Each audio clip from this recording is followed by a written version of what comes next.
Hello students, कैसे हैं सब लोग। तो आज गैसेस वाले चैप्टर में हम एक बहुत ही इम्पॉर्टेंट लॉ पढ़ने जा रहे हैं आइडियल गैसेस के बारे में। उस लॉ का नाम है Graham's law of diffusion and effusion. लेकिन उस लॉ को स्टार्ट करने से पहले हम ये समझ लेते हैं कि डिफ्यूजन और अफ्यूजन में डिफरेंस क्या है, क्योंकि इसको समझना ज़रूरी है। चंद बेसिक डिफरेंसेस होते हैं डिफ्यूजन और अफ्यूजन के दरमियान, और कुछ एक आध सिमिलैरिटीज़ भी है डिफ्यूजन और अफ्यूजन में। तो गैसेस के इन दोनों जो प्रोसेसेस हैं, जो दोनों फिनोमिनाज है, पहले हम इन दोनों के बारे में समझते हैं कि ये कैसे होते हैं। फिर उसके बाद हम अपने लॉ की तरफ जाएंगे, Graham's law of diffusion and effusion की तरफ। तो चलिए पहले इनको देख लेते हैं कि डिफ्यूजन और अफ्यूजन में क्या फ़र्क होता है। डिफ्यूजन एंड अफ्यूजन, गैस की डिफ्यूजन क्या होती है और गैस की अफ्यूजन क्या होती है। ये हमने पढ़ा हुआ है कि गैस के मॉलिक्यूल्स जब किसी कंटेनर में बंद होते हैं, क्योंकि फोर्सेस ऑफ अट्रैक्शन नहीं होती, तो गैस के मॉलिक्यूल रैंडम मूव करते हैं, हैप्पैज़र्ड मूव करते हैं। कोई मॉलिक्यूल इस तरह ऊपर की जानब जा रहा होता है, कोई लेफ़्ट की जानब, कोई राइट की जानब, कोई नीचे की जानब। तो इनका जो मूवमेंट है वो रैंडम होता है। कंटेनर्स की वाल के साथ टकराते हैं, आपस में भी टकराते हैं और अपनी डायरेक्शन को चेंज करते रहते हैं। अब इसी में एक टर्म आती है मीन फ्री पाथ। अब मीन फ्री पाथ क्या होता है, डिफ्यूजन और अफ्यूजन को समझने के लिए इसको समझना भी ज़रूरी है। मीन फ्री पाथ को, कोई भी मॉलिक्यूल, गैस का मॉलिक्यूल जब सक्सेसिव कोलिजन्स करता है, सक्सेसिव कोलिजन्स, फॉर एग्जांपल ये मॉलिक्यूल है, ये जाकर टकराया इस मॉलिक्यूल से, इसने अपनी डायरेक्शन चेंज की, फिर इस मॉलिक्यूल से टकराया, फिर डायरेक्शन चेंज की, फिर इस मॉलिक्यूल से टकराया, फिर डायरेक्शन चेंज की। इन कोलिजन्स के दरमियान गैस के मॉलिक्यूल ने जितना डिस्टेंस कवर किया है, उस डिस्टेंस को हम कहते हैं मीन फ्री पाथ। उस डिस्टेंस को क्या कहा जाता है, मीन फ्री पाथ। तो इस टर्म को आपने जहन में रखना है, क्योंकि जब हम डिफरेंस पढ़ेंगे डिफ्यूजन और अफ्यूजन का, तो एक बात ये भी आएगी मीन फ्री पाथ की। तो डिफ्यूजन को हम डिफ़ाइन कैसे करते हैं, हम कहते हैं spontaneous intermixing of gases. Spontaneous intermixing of gases का खुद ब खुद स्पॉन्टेनियसली आपस में मिक्स हो जाना, उसको हम डिफ्यूजन कहते हैं। या इसको एक और तरीके से भी डिफ़ाइन किया जा सकता है। वो क्या इसकी डेफिनेशन होगी, वो हम कहेंगे movement of gas molecules, movement of gas molecules की मूवमेंट कहाँ से, from higher concentration to lower concentration, higher concentration to lower concentration. यानी जहाँ पे गैस की कंसंट्रेशन, गैस की मिकदार ज़्यादा होती है, अगर गैस को मौका मिले तो गैस वहाँ से मूव करती है लो कंसंट्रेशन की तरफ। ठीक है, तो अब इसको समझने के लिए, डिफ्यूजन को समझने के लिए, सपोज़ आप किसी रूम में बैठे हुए हैं, तो बाहर कोई जो है वो परफ्यूम स्प्रे करता है, कोई खुशबू स्प्रे करता है, तो फ़ौरन जो उसकी खुशबू है वो आप तक पहुंच जाती है, क्योंकि गैस के मॉलिक्यूल्स उस स्मेल को कैरी करते हैं और बहुत तेज़ी से मूव करते हैं। तेज़ी से मूव करते हुए जब गैस के मॉलिक्यूल्स फैलते हैं डिफ्यूजन के ज़रिए, स्पॉन्टेनियस मिक्सचर बनाते हैं, तो इस तरह गैस के मॉलिक्यूल्स उस स्मेल को कैरी करते हुए आगे की जानब बढ़ते हैं। अब मैंने आपको बताया कि गैस के मॉलिक्यूल्स जो हैं वो रैंडम मोशन में होते हैं, एक दूसरे से कोलाइड करते हैं, डायरेक्शन भी चेंज करते हैं। तो अगर मैंने गैस स्प्रे की है, खुशबू स्प्रे की है इस डायरेक्शन में, सामने की डायरेक्शन में, तो क्या उधर कोई खुशबू जाएगी? नहीं, उधर को नहीं जाएगी, खुशबू इसकी बैक साइड पे भी जाएगी। ऐसा क्यों होता है? ऐसा गैस के मॉलिक्यूल्स के कोलिजन की वजह से होता है। गैस के मॉलिक्यूल्स कोलाइड करके डिफरेंट डायरेक्शंस में मूव करते हैं। अगर तो वो सीधे ही मूव करें गैस के मॉलिक्यूल, तो जो खुशबू है वो एक ही डायरेक्शन में जानी चाहिए, लेकिन ऐसा नहीं होता। क्यों ऐसा नहीं होता? क्योंकि गैस के मॉलिक्यूल्स कोलाइड करके अपनी जो डायरेक्शन है, अपनी सिमत है, उसको चेंज करते रहते हैं। अगर हम अफ्यूजन को डिफ़ाइन करें, तो अफ्यूजन को हम कैसे डिफ़ाइन करेंगे? हम कहते हैं escape of gas molecules, escape of gas molecules.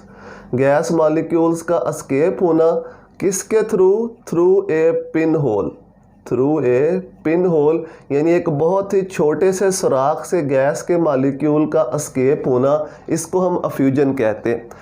अब देखते हैं कि इसमें बेसिक पहली सिमिलैरिटी क्या है और पहला डिफरेंस क्या है डिफ्यूजन और अफ्यूजन के दरमियान। सपोज ये कंटेनर है, इस कंटेनर के अंदर दो गैसेस हमने बंद की हुई हैं और इनके दरमियान सेपरेशन है। इस साइड पे ऑक्सीजन है, इस साइड पे हाइड्रोजन है। जैसे ही हम इस सेपरेशन को हटाते हैं तो डेफिनेशन में देखें गैस के मॉलिक्यूल्स हायर कंसंट्रेशन से लोअर कंसंट्रेशन की तरफ जाते हैं। जो हाइड्रोजन के मॉलिक्यूल होंगे वो इस डायरेक्शन में मूव करेंगे, ऑक्सीजन के मॉलिक्यूल अपनी कंसंट्रेशन को लो कंसंट्रेशन की तरफ जाने के लिए इस डायरेक्शन में मूव करेंगे। तो जब ये मूव करेंगे एक दूसरे के साथ कोलाइड करेंगे, कोलाइड करते हुए ये होमोजीनियस मिक्सचर को फॉर्म कर देंगे। तो इस तरह का मिक्सचर बन जाएगा after intermixing. Homogeneous mixer form होता है जब गैस के मॉलिक्यूल्स कोलाइड करते हुए एक दूसरे के साथ मिलते हैं तो होमोजीनियस मिक्सचर बनाते हैं, और इसी प्रोसेस को हम डिफ्यूजन कहते हैं। गैस की डिफ्यूजन हो रही है। और अफ्यूजन में क्या होता है? अफ्यूजन में सपोज ये गैस के मॉलिक्यूल्स हैं, किसी भी गैस के मॉलिक्यूल्स, यहाँ पे हमने इसको बंद किया हुआ है किसी कंटेनर के अंदर। अगर गैस के मॉलिक्यूल्स को बहुत ही स्मॉल ओपनिंग मिल जाए, बहुत ही स्मॉल ओपनिंग मिल जाए जहाँ से गैस के मॉलिक्यूल वन बाय वन बाहर की तरफ मूव कर सकें, वन बाय वन बाहर की तरफ मूव कर सकें इस पिन होल से, इस छोटे होल को हम पिन होल कहते हैं। तो इस प्रोसेस को हम कहते हैं अफ्यूजन। तो पहला डिफरेंस तो ये है कि जो डिफ्यूजन है उसमें कह लो कि ओपनिंग बहुत बड़ी होती है, बहुत से गैस के मॉलिक्यूल्स इकट्ठे मूव करते हैं, कोलाइड करते हुए बाहर निकलते हैं। लेकिन अफ्यूजन के अंदर जो ओपनिंग मिलती है गैस को वो बहुत छोटी ओपनिंग होती है, गैस के molecule one by one move करते हैं। अब दोनों में सिमिलैरिटी क्या है? दोनों में सिमिलैरिटी ये है कि गैस के मॉलिक्यूल हायर प्रेशर से लो प्रेशर की तरफ मूव करते हैं। इसमें भी गैस अपने प्रेशर को लो करती है, हाइड्रोजन की कंसंट्रेशन ज़्यादा है मतलब इसका प्रेशर ज़्यादा है, ये अपने प्रेशर को लो करने के लिए लो कंसंट्रेशन की तरफ मूव करेगी। ऑक्सीजन अपने प्रेशर को लो करने के लिए ये भी लो कंसंट्रेशन की तरफ मूव करेगी। तो इसमें भी यहाँ पे गैस का प्रेशर ज़्यादा है, अपने प्रेशर को कम करने के लिए जैसे ही इसे ओपनिंग मिलती है तो ये लो प्रेशर रीजन में जाती है। तो दोनों में गैस के मॉलिक्यूल्स की मूवमेंट होती है from higher pressure to lower pressure. लेकिन पहला डिफरेंस क्या है कि डिफ्यूजन में जो ओपनिंग मिलती है गैस के मॉलिक्यूल्स को वो ज़रा बड़ी होती है, ओपनिंग लार्ज होती है, और जो अफ्यूजन में ओपनिंग मिलती है वो बहुत छोटी होती है जहाँ से सिर्फ एक ही मॉलिक्यूल पास ऑन हो सके। अब ये ओपनिंग कितनी होती है? डिफ्यूजन के अंदर जो ओपनिंग होती है, opening is larger, opening is larger, बड़ी होती है। किससे लार्जर होती है? Than mean free path. Mean free path से गैस के मॉलिक्यूल्स के मीन फ्री पाथ से ओपनिंग बड़ी होती है। मीन फ्री पाथ से ओपनिंग बड़ी होगी तो बहुत से मॉलिक्यूल्स इकट्ठे कोलाइड करते हुए उसमें से गुजरेंगे। लेकिन यहाँ पे क्या होगा? Opening is smaller, opening is smaller, opening is smaller. किससे smaller? Then mean free path. Mean free path जो ओपनिंग होगी वो मीन फ्री पाथ से स्मॉलर होगी। चूँकि ओपनिंग मीन फ्री पाथ से स्मॉलर है तो गैस के मॉलिक्यूल्स जब उस ओपनिंग से गुजरेंगे तो उनको कोलाइड करने का मौका नहीं मिलेगा। अगर ये ओपनिंग बड़ी होगी इस मीन फ्री पाथ से तो गैस के मॉलिक्यूल चांसेस है कोलाइड करके वापस रीबाउंड भी हो सकते हैं। लेकिन अगर ये ओपनिंग छोटी होगी तो गैस के मॉलिक्यूल सिर्फ एक ही मॉलिक्यूल यहाँ से गुजर सकता है, कोलिजन होने का चांसेस यहाँ पे नहीं होते। तो थर्ड इसका डिफरेंस भी यही है कि कोलिजन में जब मॉलिक्यूल्स ओपनिंग से गुजर रहे होते हैं तो कोलाइड करते हुए आपस में कोलिजन करते हुए गुजरते हैं। लेकिन अफ्यूजन में गुजरते हुए जब उस ओपनिंग से गुजरते हैं तो वहाँ पे कोलिजन नहीं होता। क्यों नहीं होता? क्योंकि ओपनिंग मीन फ्री पाथ से छोटी होती है, इसकी जो ओपनिंग है वो मीन फ्री पाथ से बड़ी होती है। तो थर्ड डिफरेंस हम क्या लिखेंगे? Molecules collide with each other, molecules collide with each other, यानी जब डिफ्यूजन होती है तो मॉलिक्यूल एक दूसरे के साथ कोलाइड करते हैं, ईच अदर, गुजरते हुए ओपनिंग में से कोलाइड करते हैं। लेकिन चूँकि इसमें ओपनिंग मीन फ्री पाथ से छोटी होती है, molecules do not collide, molecules do not collide with each other, collide with each other, molecule एक दूसरे के साथ कोलाइड नहीं करते। तो ये तीन बेसिक डिफरेंस हैं डिफ्यूजन और अफ्यूजन के दरमियान जो आपने जहन में रखने हैं। और जो एक इनमें सिमिलैरिटी है, वो सिमिलैरिटी क्या है कि गैस के मॉलिक्यूल्स की मूवमेंट होती है फ्रॉम हायर कंसंट्रेशन, यानी हाई प्रेशर से गैस मूव करती है लो प्रेशर की तरफ। जो गैस की टेंडेंसी भी है, गैस हमेशा इसी तरह बिहेव करती है कि हाई प्रेशर से अगर गैस को चांस मिलेगा तो वो लो प्रेशर की तरफ मूव करती है। चलिए, उम्मीद है कि आपको इसकी समझ आ गई होगी कि डिफ्यूजन और अफ्यूजन में क्या डिफरेंस है। अब इन्हीं से रिलेटेड हम एक लॉ पढ़ेंगे जिसको हम कहते हैं ग्राहम्स लॉ ऑफ डिफ्यूजन। तो चलिए उसको शुरू करते हैं। ग्राहम्स ने गैसेस की अफ्यूजन और डिफ्यूजन के बारे में अपना एक लॉ दिया जिसको हम ग्राहम्स लॉ ऑफ डिफ्यूजन भी कहते हैं। उसमें उसने ये बताने की कोशिश की कि सेम टेम्परेचर के ऊपर कौन सी गैस ज़्यादा तेज़ी से मूव करती है, किसकी डिफ्यूजन या अफ्यूजन ज़्यादा होती है। अगर हम टेम्परेचर और टाइम सेम टाइम पे डिफ्यूजन को नोट करना चाहें तो कैसे हम उसको फाइंड आउट कर सकते हैं। तो सिंपल उसने ये कहा कि जो गैस लाइटर होती है, जिसका मॉलिक्यूलर मास कम होता है या जिसकी डेंसिटी कम होती है, एक ही मतलब है, जिसकी डेंसिटी कम होती है, जिसका मॉलिक्यूलर मास कम होता है, जो लाइटर गैस होती है वो ज़्यादा तेज़ी से मूव करती है। लेकिन जो हैवियर गैस होती है वो उतने ही टाइम में उतने ही टेम्परेचर के ऊपर कम डिस्टेंस कवर करती है। सपोज़ अगर हम सेम टाइम के ऊपर सेम टेम्परेचर के ऊपर हाइड्रोजन और ऑक्सीजन की डिफ्यूजन या फ्यूजन को कंपेयर करें तो कौन सी गैस ज़्यादा फ्यूज़ होगी सेम टाइम सेम टेम्परेचर के ऊपर? हाइड्रोजन की फ्यूजन ज़्यादा होगी और ऑक्सीजन की फ्यूजन कम होगी, क्योंकि हाइड्रोजन के जो मॉलिक्यूल्स हैं वो हल्के होते हैं, वो तेज़ी से मूव कर सकते हैं, लेकिन जो ऑक्सीजन के मॉलिक्यूल्स हैं वो थोड़े हैवियर होते हैं। तो इसी चीज़ को ग्राहम ने लॉ की फॉर्म में दिया जिसको हम ग्राहम्स लॉ ऑफ डिफ्यूजन कहते हैं। स्टेटमेंट इसकी क्या होगी, इसको हम डिफाइन या स्टेट इसको ऐसे करेंगे, द रेट ऑफ डिफ्यूजन और effusion, the rate of diffusion of a gas is inversely proportional,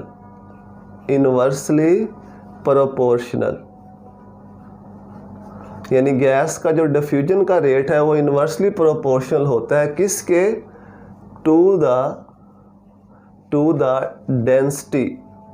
density और molar mass of gas, molar mass या मॉलिक्यूलर मास ऑफ गैस। तो to the density square root of density आएगा यहाँ पे, to the square root of density के square root के या molecular mass के स्क्वायर रूट के इनवर्सली प्रोपोर्शनल होता है। यानी जितनी गैस हैवी होगी उतना ही वो स्लो मूव करेगी। तो इसको मैथमेटिकली हम कैसे लिख सकते हैं? मैथमेटिकली इसको हम लिख सकते हैं रेट ऑफ डिफ्यूजन, किसी भी गैस का जो रेट ऑफ डिफ्यूजन है वो इन्वर्सली प्रोपोर्शनल होता है स्क्वायर रूट ऑफ डेंसिटी के और square root of molecular mass के। दोनों फॉर्म में इसको लिखा जा सकता है, क्योंकि क्वेश्चन सॉल्व करते हुए वो बाज़ औक़ात आपको डेंसिटी दे के भी क्वेश्चन पूछ लेता है, बाज़ औक़ात मॉलिक्यूलर मास दे के भी पूछ लेता है। तो दोनों तरीके से आपको पता होना चाहिए।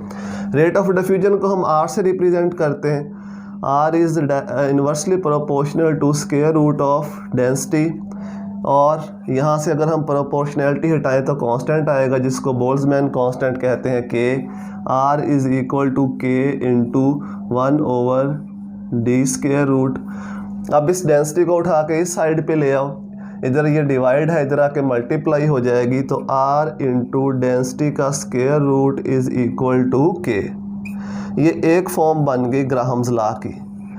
अब अगर हमने दो डिफरेंट गैसेस को कंपेयर करना हो, जैसा कि मैंने बताया कि सेम टाइम के ऊपर और सेम टेम्परेचर के ऊपर अगर हमने दो डिफरेंट गैसेस को कंपेयर करना हो तो कैसे उसको कंपेयर कर सकते हैं? इसी फार्मूला को हम दो गैसेस के लिए लिखते हैं। पहले लिखते हैं फॉर गैस वन के लिए इसे लिखेंगे R1 into D1 square root, लेकिन इनकी जो प्रोडक्ट है वो कांस्टेंट आएगी, ठीक है, के कांस्टेंट है। गैस 2 के लिए for gas 2 R2 into D2 square root is equal to K, ये भी कांस्टेंट आएगा, इसका प्रोडक्ट कांस्टेंट रहेगा, ये हमें यहाँ से पता चलता है। अब आप ऐसा करो, क्वेश्चन नंबर 1 को क्वेश्चन नंबर 2 से डिवाइड कर दो या 2 को 1 से कर दो, जैसे मर्जी कर लो। Dividing equation 1 by 2, dividing equation 1 by 2 को भी 1 से कर सकते हैं, दोनों तरीके से किया जा सकता है। तो ये हो जाएगा R1 D1 square root over R2 D2 square root is equal to K, दूसरे का कांस्टेंट भी के है, ये के से के कैंसिल हो जाएगा, ये हो जाएगा R1 into D1 square root R2 into D2 square root is equal to 1। अब अगर इसको हम फर्दर सॉल्व करें, फर्दर सॉल्व करने पर ये D1 इधर आके डिवाइड हो जाएगा, ये D2 इधर आके मल्टीप्लाई हो जाएगा, तो फार्मूला बन जाएगा R1 over R2 is equal to D2 square root over D1 square root. अब इसको हम और डिफरेंट फॉर्म्स में लिख सकते हैं। देखो, अगर इसी को हम मॉलिक्यूलर मास की टर्म में लिखें तो डेंसिटी की जगह पे हम मॉलिक्यूलर मास लिख सकते हैं। तो हम इसको लिखेंगे R1 over R2 is equal to M2 square root over M1 square root. अगर हमें डेंसिटीज़ ना दी गई हों, मॉलिक्यूलर मास का हमें पता हो, तो हम मॉलिक्यूलर मास के ज़रिए भी इसे कैलकुलेट कर सकते हैं। इसको हम ऐसे भी लिख सकते हैं, R2 ऊपर ले जाओ तो R1 नीचे आ जाएगा, ठीक है। तो डेंसिटी ऑफ फर्स्ट गैस ऊपर चली जाएगी, डेंसिटी ऑफ फर्स्ट गैस, तो डेंसिटी ऑफ सेकंड गैस जो है वो नीचे आ जाएगी, ठीक है। इस तरह अगर मोलर मास के लिए लिखना हो तो R2 over R1 is equal to molar mass of first gas over molar mass of second gas. किसी भी फॉर्म में लिख सकते हैं। ये आपने देखना है कि जो आपको क्वेश्चन दिया गया है वो किस तरीके से आसानी से सॉल्व होता है, आपने अपनी आसानी देखनी है। ये फार्मूला किसी भी फॉर्म में लिखा जा सकता है, लाजमी नहीं कि M2 ओवर M1 को आपने राइट साइड पे लिखना है, इसको लेफ़्ट साइड पे भी लिख सकते हो, R1 और R2 को राइट साइड पे भी आप लिख सकते हो। तो इन फार्मूलाज, एक ही फार्मूला है, उसी को हमने बार बार रीअरेंज करके लिखा है। इसको यूज़ करते हुए आप दो गैसेस को इजीली कंपेयर कर सकते हो कि सेम टेम्परेचर के ऊपर और सेम टाइम के ऊपर कौन सी गैस ज़्यादा फ्यूज़ होगी और कौन सी गैस कम फ्यूज़ होगी।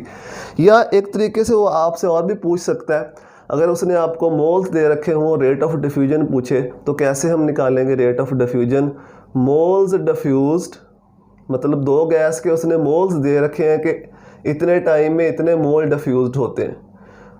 ओवर टाइम टेकन, कितना उन्होंने टाइम लिया, जो मोल्स दे रखे हैं और जो टाइम टेकन है उसको डिवाइड कर दो तो हमारे पास गैसेस का रेट ऑफ डिफ्यूजन आ जाएगा। दो गैसेस को अगर कंपेयर करना हो तो ऐसे भी किया जा सकता है। और एक और भी है, distance travelled in A tube, distance travelled in tube, किसी नैरो ट्यूब के अंदर गैस ने कितना डिस्टेंस ट्रैवल किया है ओवर टाइम टेकन, और उस डिस्टेंस को कवर करने के लिए उसने कितना टाइम लिया है। दो गैसेस का उसने डिस्टेंस ट्रैवल दिया हो और उसका टाइम दिया हो, तो डिस्टेंस को टाइम पे डिवाइड करो तो हमारे पास रेट ऑफ डिफ्यूजन आ जाएगा। तो इस तरीके से हम कंपेयर कर सकते हैं कौन सी गैस ज़्यादा डिफ्यूज़ करेगी, कौन सी गैस कम डिफ्यूज़ करेगी।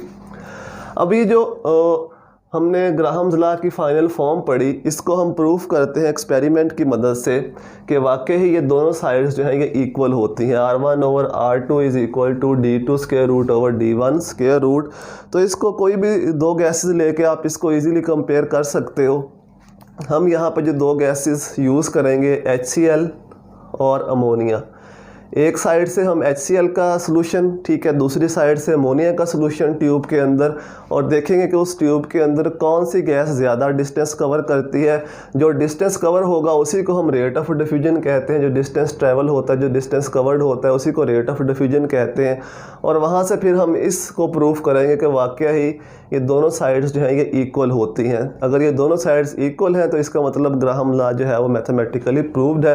तो हमने ये दो सॉल्यूशंस लेने हैं, HCl और अमोनिया हमें चाहिए, दोनों के सॉल्यूशंस ले लेंगे और एक ट्यूब लेंगे हम 100 centimetre long, 100 centimetre long tube लेंगे, ग्लास ट्यूब, ठीक है, लेंथ उसकी 100, कोई भी लेंथ ले सकते हैं हम। यहाँ पे उसकी लेंथ जो है वो 100 सेंटीमीटर लेंगे। इसकी टोटल लेंथ कितनी है? 100 सेंटीमीटर। तो कॉटन के 2 प्लग लेंगे। कॉटन के 2 प्लग लेके एक को हम HCl के सॉल्यूशन में भिगो लेंगे। सोक्ड का मतलब भिगोना होता है, सोक्ड। इस दूसरे को NH3 अमोनिया के सॉल्यूशन में। एक साइड पे हम लगा देंगे अमोनिया वाला, ठीक है, और दूसरी साइड पे हम प्लग लगा देंगे किसके वाला? HCl वाला। सपोज इस साइड पे हमने HCl वाला प्लग लगा दिया सेम टाइम के ऊपर, और इस साइड पे हमने लगा दिया अमोनिया वाला प्लग। तो यहाँ से HCl गैस और यहाँ से अमोनिया गैस जो है इस ट्यूब के अंदर ट्रैवल करना शुरू कर देगी। जहाँ पे ये दोनों आपस में मिलेंगे वहाँ पे रिएक्शन होगा। आपको पता है कि HCl जो है ये एसिड है और अमोनिया क्या होता है? बेस। और हमें पता है कि जब एसिड बेस रिएक्शन करते हैं तो वहाँ पे साल्ट बनता है। HCl प्लस अमोनिया ये आपस में जहाँ पे रिएक्शन करेंगे वहाँ पे अमोनियम क्लोराइड बनेगा और इसके वाइट फ्यूम्स होते हैं, वाइट फ्यूम्स बनते हैं इसके। तो वाइट फ्यूम्स जहाँ पे बनेंगे वहाँ से हमें पता चल जाएगा कि यहाँ पे रिएक्शन हो रहा है। तो दोनों गैसेस जहाँ पे मिलेंगी वहाँ पे रिएक्शन होगा। सपोज यहाँ पे ये दोनों गैसेस मिलती हैं, यहाँ पे रिएक्शन होगा। तो यहाँ पे क्या चीज़ बनेगी? अमोनियम क्लोराइड के वाइट फ्यूम्स सफ़ेद बादल से हमें नज़र आएंगे। तो दोनों का डिस्टेंस हम मेजर कर लेंगे, किसने कितना डिस्टेंस कवर किया है। ये कवर करती है 40.5 सेंटीमीटर जो HCl है, और ये कवर करती है 59.5 सेंटीमीटर। तो दोनों का डिस्टेंस कवर आ गया। इसी को हम रेट ऑफ डिफ्यूजन कहते हैं। Rate of diffusion of ammonia कितना हो गया? 59.5, और rate of diffusion of HCl कितना हो गया? 40.5। अब फार्मूला में इसको पुट करो फार्मूला के अंदर और देख लो कि दोनों साइड्स इक्वल आती हैं या नहीं आती। अगर आती हैं तो जो लॉ है वो ग्राहम लॉ वो वेरीफाइड है। तो ये वाला फार्मूला हम यूज़ करते हैं। ऊपर हम ले लेते हैं rate of diffusion of ammonia, नीचे हम ले लेते हैं rate of diffusion of HCl is equal to, ऊपर आ जाएगा मोलर मास ऑफ HCl इसका स्क्वायर रूट, नीचे आ जाएगा मोलर मास ऑफ अमोनिया इसका स्क्वायर रूट। वैल्यूज़ पुट कर दो। इसने कितना डिस्टेंस कवर किया? 59.5, ठीक है। इसने कितना किया? 40.5। HCl का मोलर मास आप यहाँ से बना लो, ये बनता है 36.5 इसका स्क्वायर रूट। अमोनिया का मोलर मास 17 इसका स्क्वायर रूट।